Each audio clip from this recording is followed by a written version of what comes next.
concentrate on the Divine Master and pray to Him for spiritual prosperity. Hari Om Tat Sat.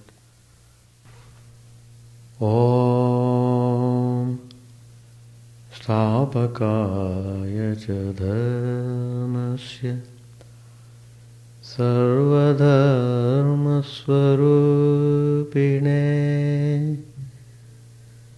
Stapakaya Cha Dharmasya Sarvadharma Swarupine Avatar Varishtaya Ramakrishna Te Namah. Asato ma sadgamaya Tamaso ma jyotirgamaya Asato ma sadgamaya Tamaso ma jyotirgamaya Pratyormamritangamaya. Om Shanti Shanti Shanti. Let us offer our salutations to Sri Ramakrishna, the embodiment of all religions, the Supreme God incarnate. Let us pray to Him to lead us from unreal to the real, to lead us from darkness of ignorance to the light of knowledge, to lead us from death to immortality. Peace, peace, peace be unto all.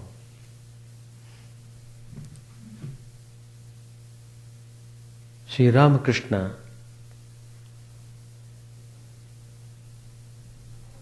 has shown through his own life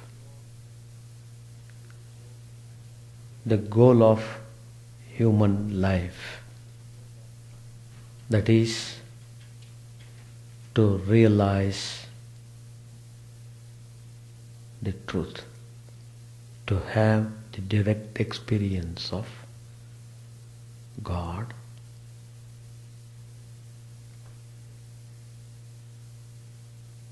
So, he has made it very clear in his teachings. He said,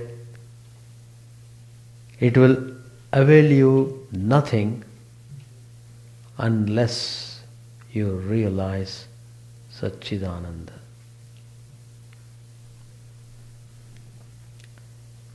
So, the whole thing has been spoken very clearly.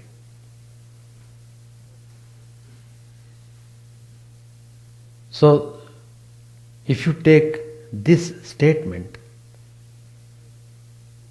it will avail you nothing unless you realize Satchidananda. That means, if we don't struggle at least towards this end, life is certainly waste. Whether we know it or not, waste is waste.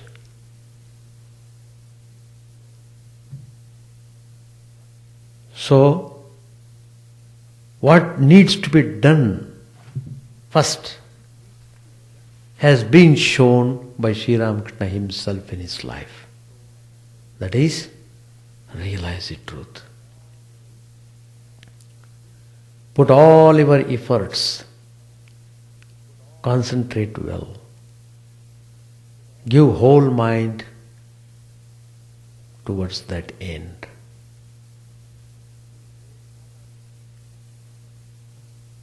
Call on Him with calm, cheerful heart. Since we have taken this human body, we are in a way maintaining duality. God is not realized. I am experiencing all sorts of things in this world as an embodied being. So,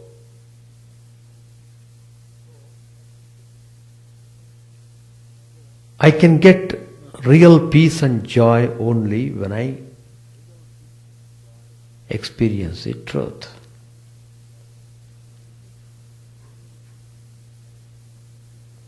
Though it is very much there in our own heart, it has become very difficult to experience, to have the vision of the truth, because mind is the important factor in taking us to realization. Mind has been soaked in tamas, complete darkness. It means ignorance. Darkness means ignorance. So, as long as we are immersed in darkness, we are always in a state of tamas.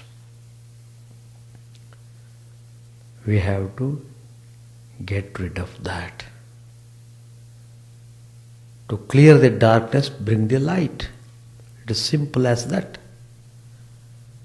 So, the darkness of ignorance can be dispelled only by the light of knowledge. Bring that knowledge. Why don't you strive for that? Knowing fully well that this world does not lead me towards the realization of the truth. Why again and again we just are being pulled towards the world? Because over a number of births we have built up tremendous impressions that have become responsible for taking us, pulling us towards the world. So each impression is compared to a knot. It's a terrible knot, not a simple knot. So either these knots are to be opened properly or they are to be burnt.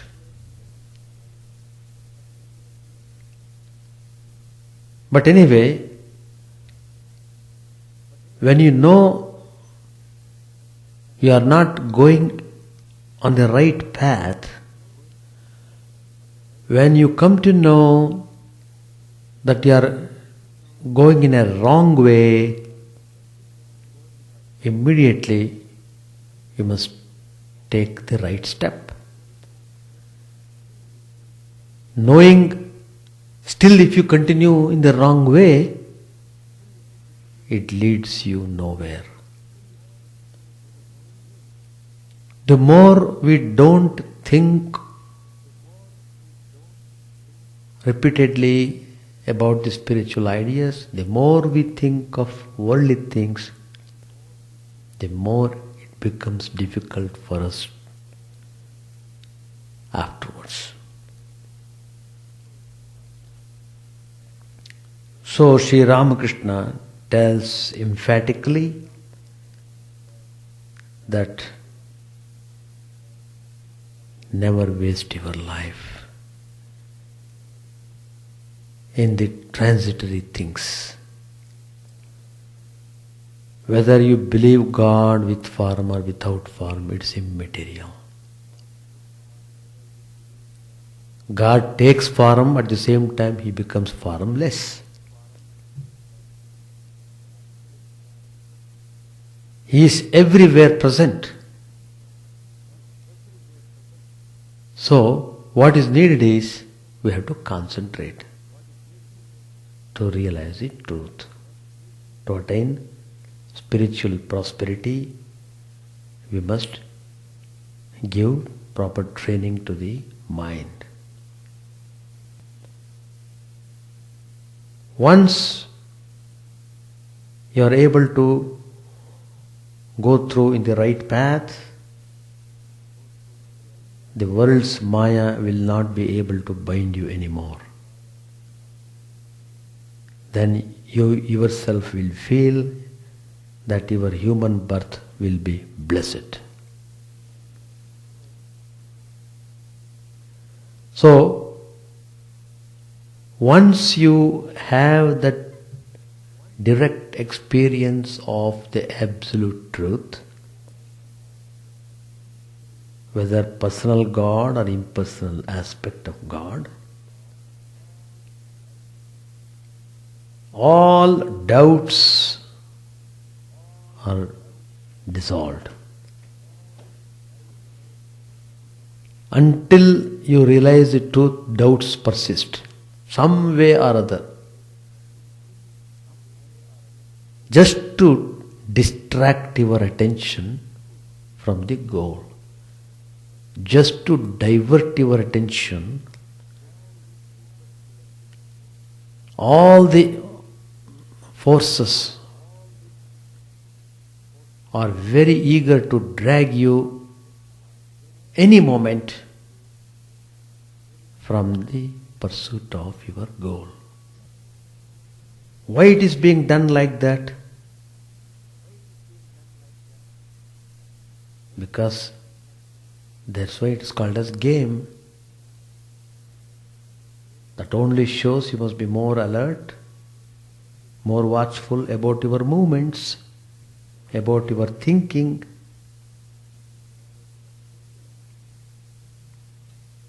So, without giving any attention to any other thing, without being attached to anything, but only to your own way of worship of God. Divert all your attachments to that God whom you worship.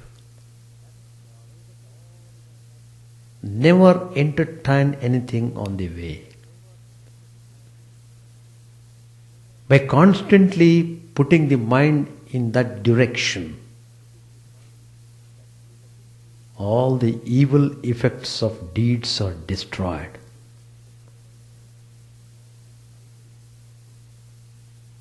The mind becomes clear, you become more and more peaceful and calm. That is the sign of spiritual development. So Sri Ramakrishna tells simplicity and guilelessness are essential to realize the divine. When you are taking a form, all these things will have value. As long as the ego remains, you are bound by its reactions, likes and dislikes, raga, dvesh, sukh, dukh, happiness and unhappiness, all sorts of things. So, it is important to maintain simplicity. And second important point Sri Ramakrishna tells, that it is very important to always use the power of discrimination to distinguish between what is real and what is not real. Sat from asat. So, whatever that is confirmed as unreal should be discarded.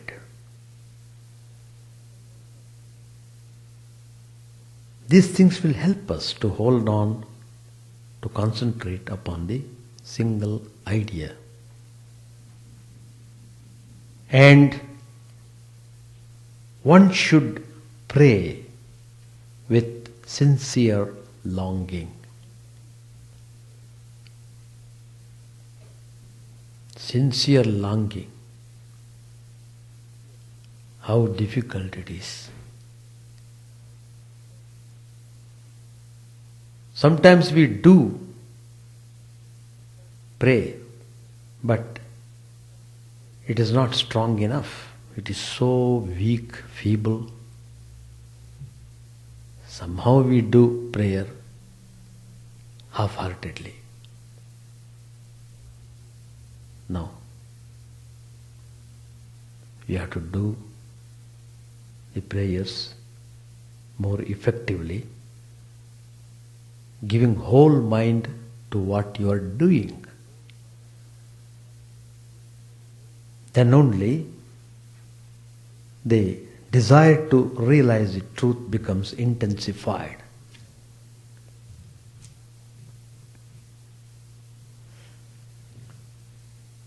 But then devotees began to say to Sri Ramakrishna, Master, what all you are telling is true, but we householders living in this world find no time to concentrate, to do this thing, that thing. Where is the time? We have to look after the family, we have to look after the home. We have entangled ourselves in so many things. It's not easy to do. Even to remember God sometimes is impossible. Our mind may not be inclined at all. So, what a terrible mess it is. We have entered into that mess. We are finding very difficult to come out of it. So please tell us some easiest method which is possible for us, knowing our state, knowing our conditions. You know how terrible it is for us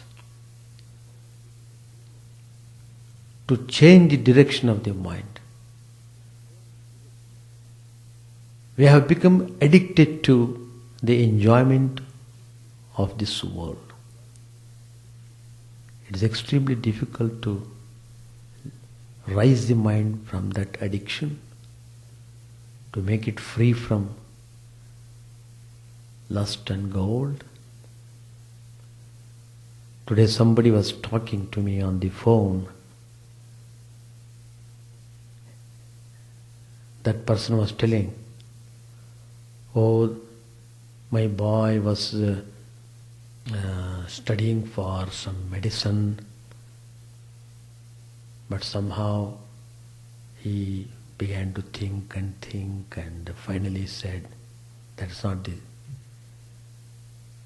thing to be done for him. Because he wants to enter into the field of trading. And that person was telling, oh, my boy loves money. So he knows how to handle it, how to watch it carefully and manipulate things, etc. So when the person was telling on the phone, I could feel from the tone of the person, that person was feeling as if it's a great thing that her son was too much after money. He loves money. Who does not love money? Money is a trap. It is a trap to kill you. If you are ready to be killed, go ahead, get killed. So, it's not very easy to think spiritual ideas. Impossible. To attend a spiritual activity, they list 1,000 reasons. Suppose if they want to attend some worldly activity, immediately they jump and go. That means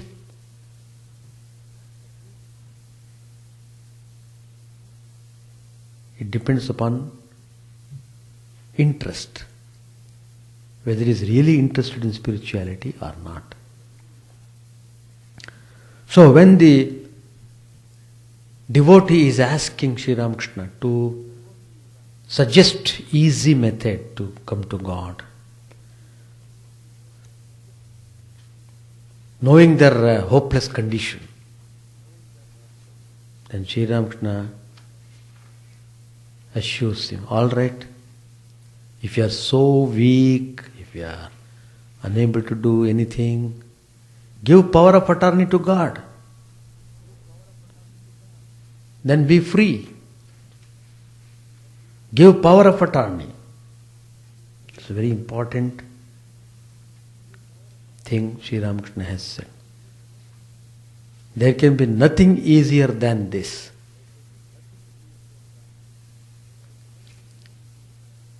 If you are unable even to do that,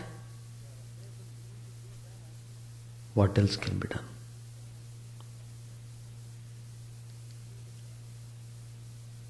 Give the power of attorney. Oh Lord, I am helpless. I can't do anything.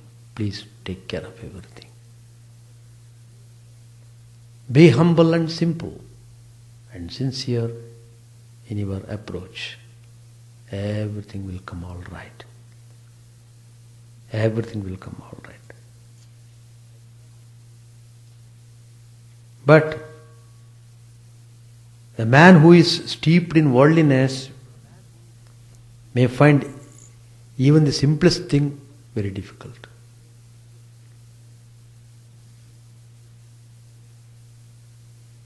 So Sri Ramakrishna tells, a man does not feel restless for the vision of God until all his worldly desires are satisfied.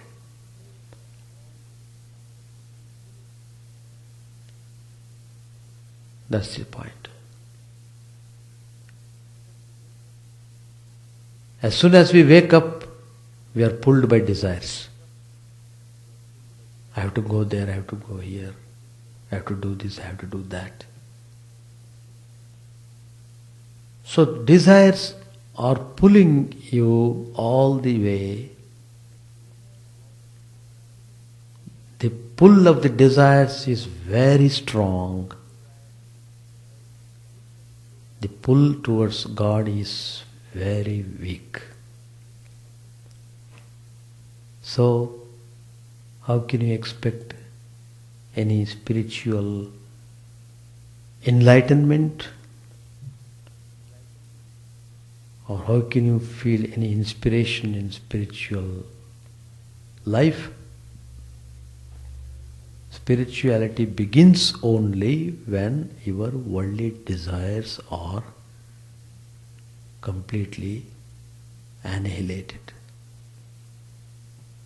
When you are able to discard the desires, they may come on account of the force of the momentum, on account of the momentum created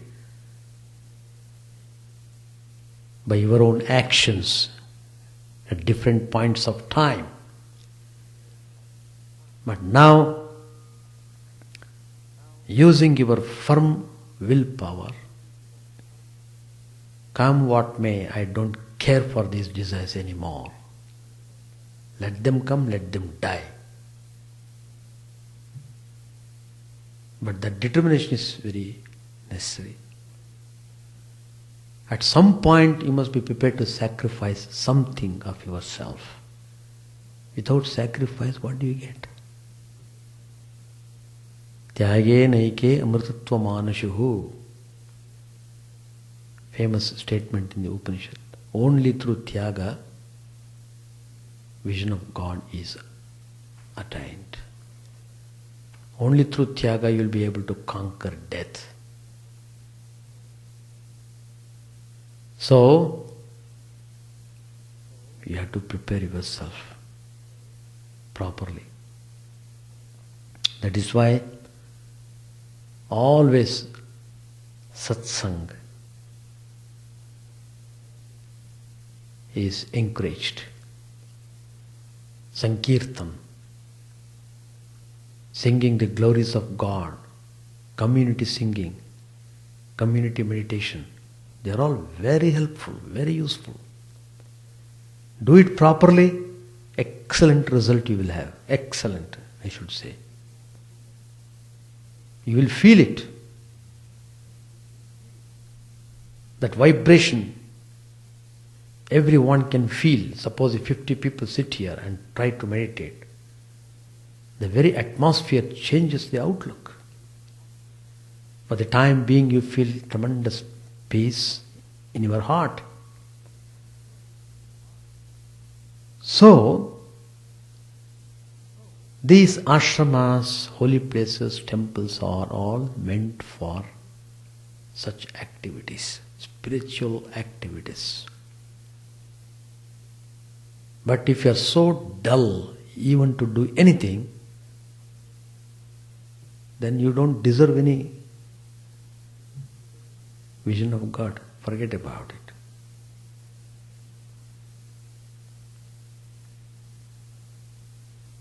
Sri Ramakrishna compares such people to a common fly. Common fly. Sometimes it sits on the filth, sometimes it sits on the sugar. It wants to die in the dirt. So, never allow the mind to be tainted anymore. Whatever that is done, you have no control over it. What is already being done. But what is to be done, you can certainly control it. From that point of view, future is bright. Show your courage, your boldness, your manliness, all such qualities in treading the spiritual path.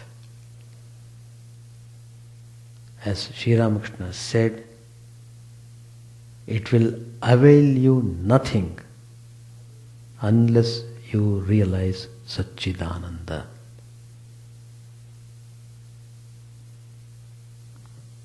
That is the important teaching which Sri Ramakrishna has pointed out to us. Let us try to remember this teaching every day and see how far we are going in spiritual path.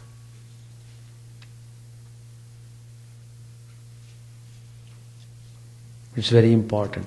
Otherwise, for most of us, spiritual journey is not started at all.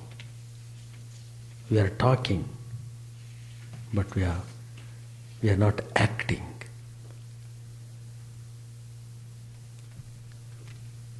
You have to act upon. Then only you will have the fruits of it. So, I have taken one or two points from my last reading. Page number 386. The doctor was ready to bandage the master's arm. A bed was spread on the floor, and the master, laughing, lay down upon it. He said, intoning the words, this is Radha's final stage. But Brinde says, who knows what is yet to be? The devotees were sitting around the master. He sang.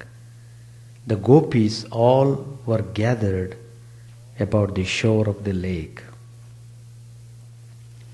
Sri Ramakrishna laughed, and the devotees laughed with him. After his arm was bandaged, he said, I haven't very much faith in your Calcutta physicians.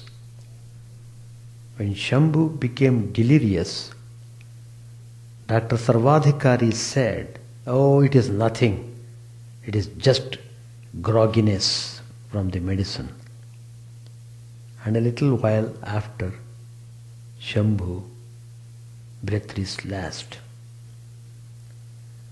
It was evening, and the worship in the temples was over. A few minutes later, Adhar arrived from Calcutta to see the master. Mahimacharan, Rakal and M were in the room. Adhar said, how are you? Master affectionately said, look here, how my arm hurts. Smiling, you don't have to ask how I am. Adhar sat on the floor with the devotees. The master said to him, please stroke here gently. Adhar sat on the end of the couch and gently stroked Sri Ramakrishna's feet. The master conversed with Mahimacharan. Master said, it will be very good if you can practice unselfish love for God. A man who has such love says, O Lord, I don't seek salvation, fame, wealth, or cure of disease. None of these do I seek. I want only Thee. Many are the people who come to a rich man with various desires. But if someone comes to him simply out of love, not wanting any favor, then the rich man feels attracted to him. Prahlad had this unselfish love, this pure love for God without any worldly end. Mahimacharan sat silent. The master turned to him.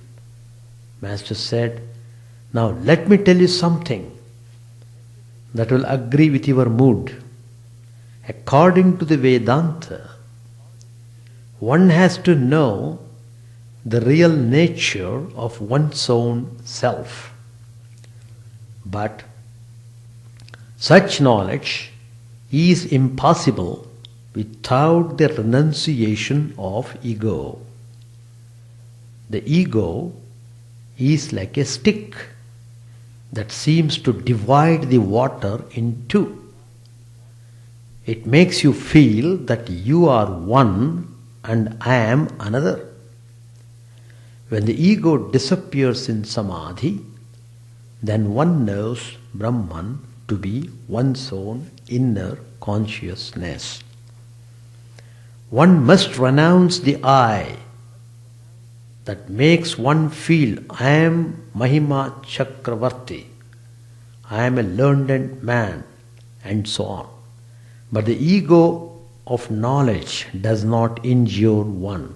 Shankaracharya retained the ego of knowledge in order to teach mankind. One cannot obtain the knowledge of Brahman unless one is extremely cautious about women. Therefore, it is very difficult for those who live in the world to get such knowledge. However clever you may be, you will stain your body if you live in a sooty room. The company of a young woman evokes lust even in a lustless man. But it is not so harmful for a householder who follows the path of knowledge to enjoy conjugal happiness with his own wife now and then. He may satisfy his sexual impulse like any other natural impulse. Yes, you may enjoy a sweetmeat once in a while. Mahimacharan laughs. It is not so harmful for a householder. But it is extremely harmful for a sannyasi. He must not look even at the portrait of a woman. A monk enjoying a woman is like a man swallowing the spittle he has already spat out. A sannyasi must not sit near a woman and talk to her, even if she is intensely pious. No, he must not talk to a woman, even though he may have controlled his passion.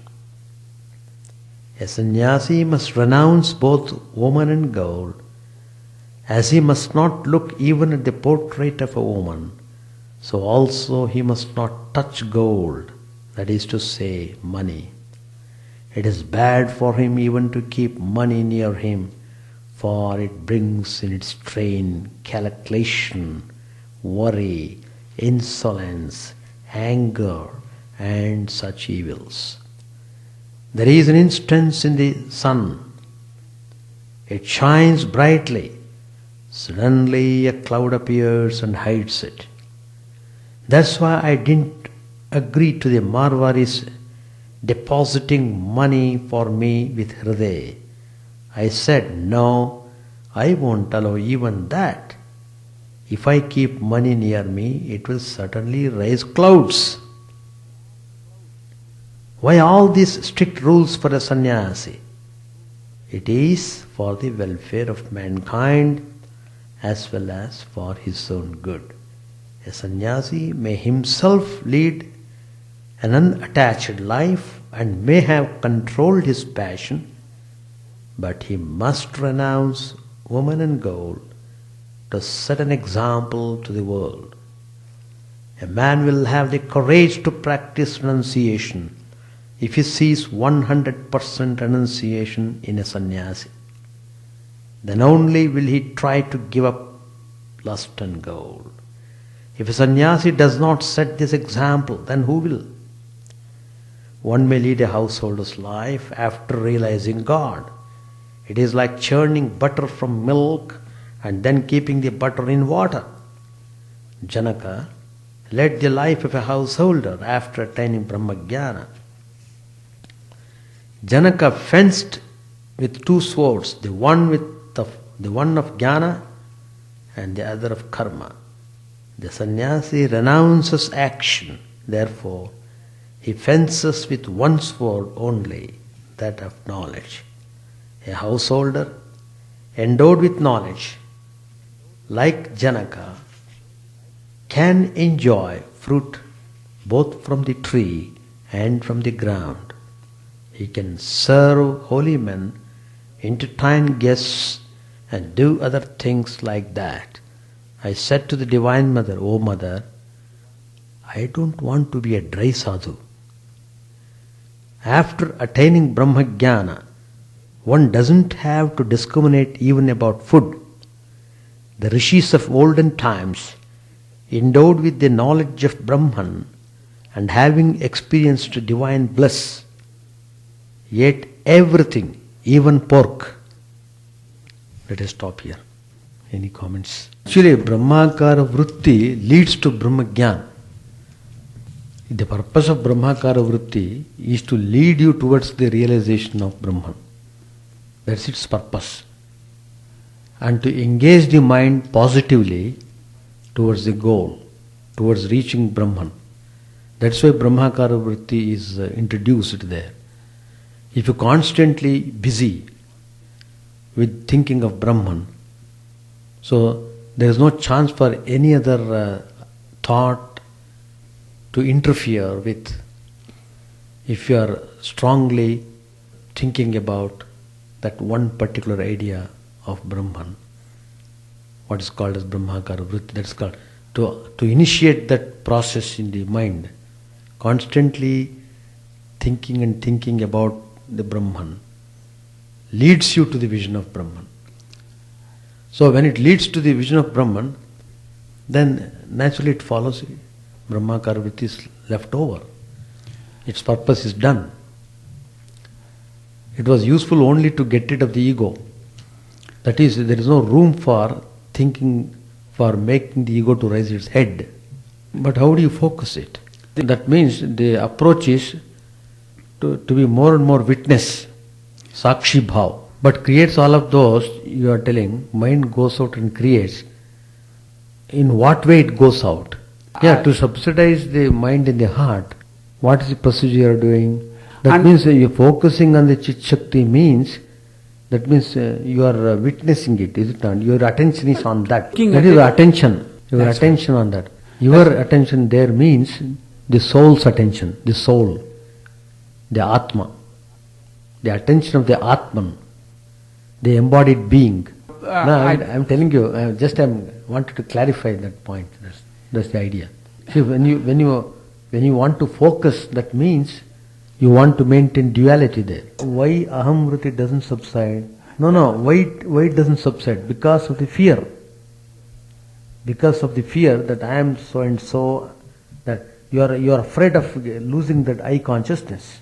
Then how can it raise its head at all if you are not bothered about it? Well, if you are not bothered about it, no, they die out. They die out. If you are not giving attention to that, just like a plant without water dies. If the attention is not given to those thoughts, they die out. They come out, but they die out. They try to sprout, but they die because they won't get nourishment. Because your attention is not there. Procedure. That is the meaning of subsiding the ego. It means the identification of the Atman with the ego. That is the last identification which you have to disconnect. True. That's the idea. True. So the embodied state has come because of the ego. Once that ego is destroyed, your embodied state is gone. That's what I mean to say. So that ego is subsidized. That ego, where I constantly say I am. The attention to my personal aspect of it, body, that mind, subsides. That subsides automatically when you make that ego the consciousness of the cosmic being. In what way you can identify it? But that I thought is helpful to you because you are able to meditate. That means you maintain the duality. Now what we say is Brahmakara Vritti automatically subsides. The function of Brahmakara Vritti stops when you realize Brahman. In the musical past, you are calling on name of God. Suppose I call Ramakrishna, Ramakrishna, Ramakrishna, Ramakrishna. I keep on calling till I see him. When I see him, I stop calling. It is just like that. So it culminates in the realization. So Brahmakara Vritti automatically dissolves in the vision of Brahman. That's what Shankaracharya has said in all the Upanishadic statements. We see that. What is the question of waiting? Waiting for what? What grace? See, when everything is gone, he is that. Thou art that. Tattvamasi. Finished. Yeah, when one has gone that way, until that stage is reached, he is still under the grip of ego. The transcending of ego means you must have the realization of thou art that. Or Tattvamasi. Subsiding of the ego means expansion of ego. The little ego gets expanded so much, it envelops the whole thing. All these things come into play only when you hold on to a form. When you cease to be formless, these things cannot come at all. Form is even the mind form. Even that's also a form, subtle form. For example, you are in the heavens, celestial regions. You are enjoying more than 1,000 times more than what human beings enjoy here. But that's also enjoyment. To enjoy, you require a medium. That medium is the body. Maybe it is Sukshma Sharir. But you have to transcend that Sukshma Sharir if you want to have a transcendental joy. That's all. Anyway, Ramana Maharshi's approach is also wonderful. It is one of the so many ways to have that final vision of Brahman. But whatever way you take, what is needed is have that experience of the divine. And that divine itself will make you realize other aspects of divinity.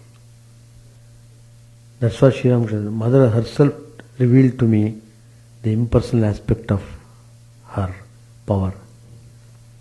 So it is through the grace of the Mother, Totapuri, a great Advaitin, came to the place of Sri Ramakrishna to initiate him into Advaita. So like that, anyway, it's all in so many different ways people talk about, that's all. But the reality is same. Whatever way you approach, the reality is same. But that point everybody agrees, one has to disintegrate himself from all different various forms. Gross form, subtle form, causal form. These are all forms only. As long as you hold on to one form, it leads you to another form. So you have to disintegrate from form, then you are lodged in a formless state. And that also what you said is true. Sri Ramakrishna tells there is a truth. That truth is that is even beyond form and formlessness. That is the real truth. Sri Ramakrishna says. It is that which is beyond form and formlessness. Anyway, we shall stop. Chant the name of the Lord and His glory unceasingly, that mirror of the heart may be wiped clean and quench that mighty forest fire, worldly lust, raging furiously within. O name, stream down in moonlight on the lotus heart, opening its cup to knowledge of thyself. O self, drowned deep in the waves of His bliss, tasting His nectar at every step, bathing in His name that bath for weary souls. Various are thy names, O Lord, in each and every name thy power resides. No times are set, no rites are needful for chanting of thy name. So vast is thy mercy, how huge then is my wretchedness, who find in this empty life and heart no devotion to thy name. O my mind, be humbler than a blade of grass, be patient and forbearing like a tree, take no honor to thyself, give honor to all, chant unceasingly the name of the Lord.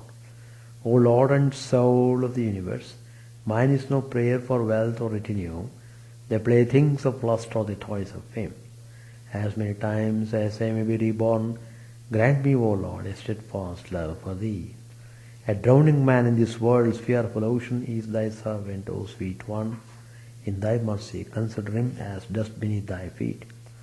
Oh, how I long for the day when an instant's separation from Thee, O Lord, will be as 1,000 years, when my heart burns away with its desire, and the world without Thee is a heart less wide. Prostrate at Thy feet let me be in unwavering devotion, neither imploring the embrace of Thine arms, nor bewailing the withdrawal of Thy presence, though it tears my soul asunder. O Thou who stealest the hearts of Thy devotees, do with me what Thou wilt, for Thou art my heart's beloved, Thou and Thou alone. O Lord, lead us from the unreal to the real, lead us from darkness to light, lead us from death to immortality. May all be free from dangers, may all realize what is good, may all actuated by noble thoughts, may all rejoice everywhere. May all be happy, may all be free from disease, may all realize what is good, may none be subject to misery. May the wicked become virtuous, may the virtuous attain tranquility, may the tranquil be free from bonds, may the freed make others free. May good betide all people, may the sovereign righteously rule the earth, may all beings ever attain what is good. May the worlds be prosperous and happy, may the clouds pour rain in time, may the earth be blessed with crops, may all countries be freed from calamity, may holy men live without fear. May the Lord, the destroyer of sins, the presiding deity of all sacred works be satisfied. For He being pleased, the whole universe becomes pleased, He being satisfied, the whole universe is satisfied.